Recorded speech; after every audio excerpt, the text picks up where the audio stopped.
एकर तो आप लोग जरूर लाभ कलाकारन के जरूर दे। आई आस्था त्रिपाठी।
पचरा सुनाया, आप नक्टा सुनाइए, जिससे जितने लोग यहाँ बैठे हैं सब झूमे और नाचने भी लगे।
तो निश्चित तौर पे आप अपनी जो कला है उसको लोहा बनवा के, उतने सारे कॉम्पिटिटर रहे होंगे उनके बीच से आप यहाँ पहुँचे, इसके लिए ज़ोरदार तालियां सबसे पहले हो जाएं।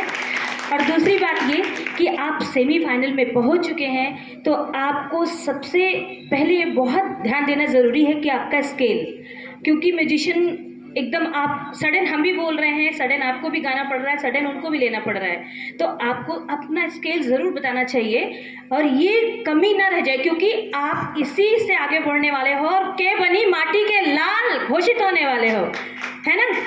All the best. और सभी लोगों से एक चीज़ कहना है कि जो इंस्ट्रूमेंट की आवाज़ जो निकल रही है, देखिए आप लोग गाते हैं, अच्छी बात है, और बहुत अच्छा गाते हैं, वो भी बहुत अच्छी बात है, लेकिन स्वर में दो चीज़ें होती है। एक स्वर होता है जो हम गाते हैं, एक श्रुति होती है। श्रुति आप समझ लेंगे, श्रुति मीन्स कि बिल्कुल एग्जैक्ट शार्प नोट, आप समझ रहे हैं ना। एक स्वर दीजिए आप, कोई भी एक एफ साल देखिए ये बोल रहा है, देखिए वो ऐसा देखिए ये नहीं होना चाहिए, ठीक है, एकदम ओ, ठीक है। फोक में हमन के ई नहीं कहले कि बेसुरा गाओ, कंसुरा गाओ, सुर में ही गाना होला कोनो होकर कल्पना होकर जगह लेकिन ये लय से खपाओ, सुर से नाराज होकर जगह नहीं कहीं। आज एक मैं लय लिखा प्रलय।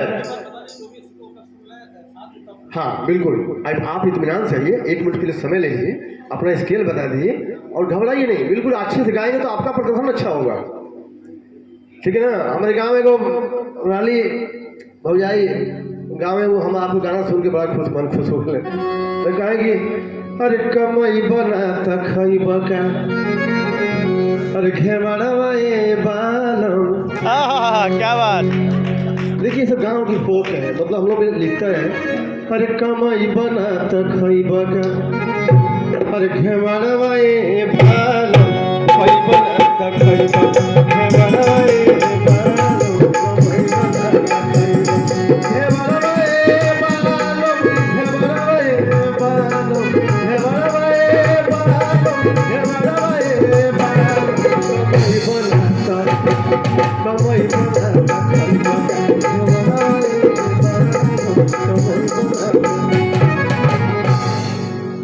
इसलिए आप लोग वो कर रहे हैं कि आप लोग और थोड़ा सा मन को और कंपटीशन के लायक, अच्छे से परफॉर्मेंस के लायक बना लें। बीच बीच में हम आप लोगों को इंटरप्ट करें इसलिए कि आप लोगों का उत्साह बदल हो जाए। देखिए डरिए नहीं, आप बिल्कुल डरने से पहले आप अपने स्केल को चेक करिए, क्योंकि दुनिया का कोई भी सॉन्ग, कोई भी गीत, कोई भी कॉम्बिनेशन सुर और लय में ही होता है, चाहे भाषा कोई हो, ठीक है, उससे हट कर कुछ नहीं हो सकता। लय नहीं तो प्रलय है समझ लीजिए, और स्वर नहीं है तो फिर सुर नहीं है तो फिर असुर है वो दो चीजें हैं। तो बहुत बढ़िया, आप लोगों के जान ले